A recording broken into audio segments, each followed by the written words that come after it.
بسم الله الرحمن الرحيم.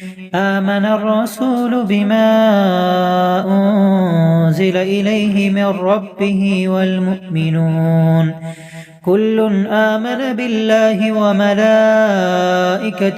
وكتبه ورسله لا نفرق بين أحد من رسله وقالوا سمعنا وأطعنا غفرانك ربنا وإليك المصير.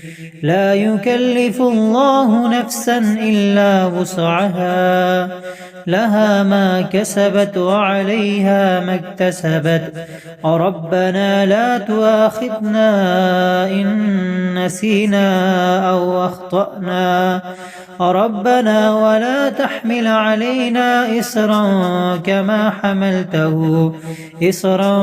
كما حملته على الذين من قبلنا ربنا ولا تحملنا ما لا طاقة لنا به واعف عنا واغفر لنا وارحمنا أنت مولانا فانصرنا على القوم الكافرين.